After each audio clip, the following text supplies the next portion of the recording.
Hey guys, I wanted to talk to you a little bit about some changes that I'm going to make to my channel. I'm still going to be doing lots of video game videos, but something happened recently and I wanted to start a new video series called My Gaming Diary.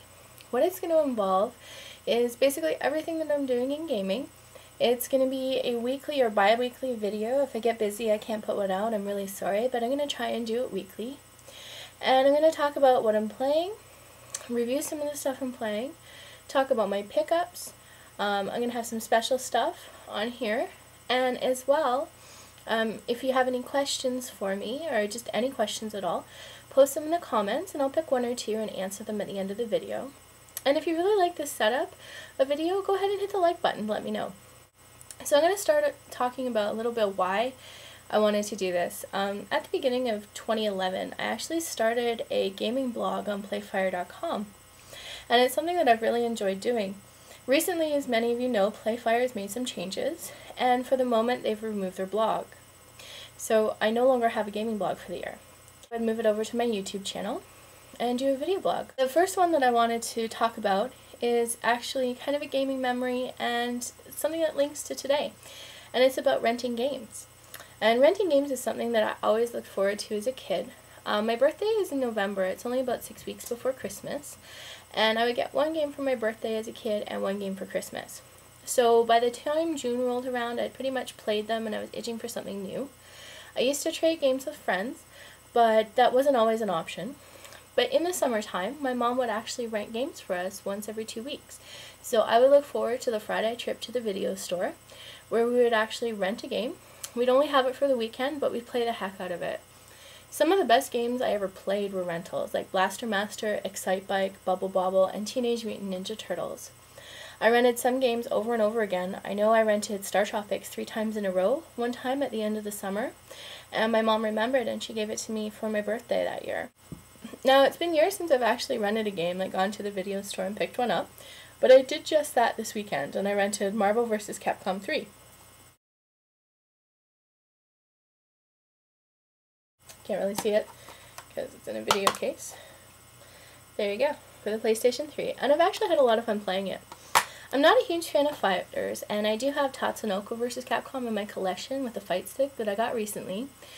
But just like everyone else, I wanted to play the new one, and instead of paying $60, I paid a couple bucks to rent it. This year I'm on a 15 game only strict list, so it was a good option.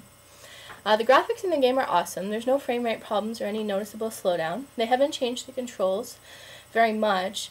Maybe there's some detailed changes in other Versus games to this one. They've added a more simple mode to the controls, and the 4-button system is still there. There are many new characters, but there are some repeat characters from other titles. But overall, it's a really fun game. I've unlocked 1/3 of the trophies, and I still have the game for the rest of the week, so have this till Saturday night. And I really hope to complete it. Players online are still super cheap with gameplay. That's right, I'm talking to everyone out there that plays with Sentinel on the easy mode controls or the simple controls. It really pisses me off. Basically, it's super after super after super, and I lose, and it sucks. But if you play with Sentinel, that doesn't mean you're cheap if you're using the normal control scheme.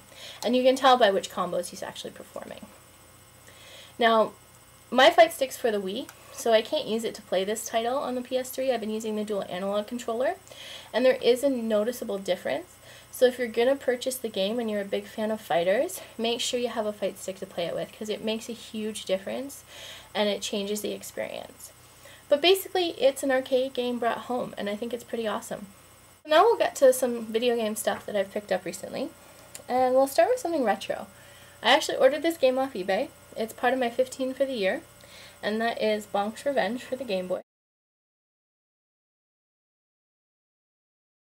It's a pretty hard game to come by. I don't know if it's rare for sure, but it's certainly not one that you see very often. And this version of Bonk's Revenge is actually different than the original for the TurboGrafx 16. But it's really great, and it plays really well because it's been modified to be upscaled on the Game Boy player. So it's pretty cool. If you didn't see my other video, you would not have seen that I picked up Dragon Quest VI. I haven't had any time to spend with this. I'm actually going to shelf this until after Pokemon White, which comes out not this Sunday, but next Sunday. But Dragon Quest VI is definitely on my list to play. And if you picked that up and pre-ordered it, you got a little plush slime, which I thought was pretty sweet. And then the last thing I actually got for free. Another YouTuber, Mother Wee, actually really helped me out with this and told me that this game was on sale. It just came out in January, and it's already 50% off at Kmart, or if you're in Canada, at Zellers. Now, Zellers has Club Z points, or HBC rewards as they're now called, and I had enough points to get the game for free, so I didn't actually have to buy it for myself, and that is Ghost Trick. It just came out in January for 40 bucks, and it's already down to half price. So if you live in the US, hit up Kmart. If you live in Canada, hit up Zellers, and you can get this really cool title. I haven't spent any time with it. I am going to try to play some once I don't have Marvel vs. Capcom. But basically, you've died, you have to solve your own murder, and you haunt items to move around. It's made by the same people that made Phoenix Wright, so I'm really excited to play it. So other than that, guys, I haven't been doing too much. Just playing some Pokemon here and there at work and hitting up some Marvel vs. Capcom 3 at home. If you want to play on PSN, Saturday morning I'm going to be hitting up some Marvel vs. Capcom 3. Just dog my lens, hit me up, and I'll play some matches with you. Leave your questions in the comments below, and I'll answer some questions on the next episode. I really hope you guys like the layout. Let me know what you think, and thanks for watching.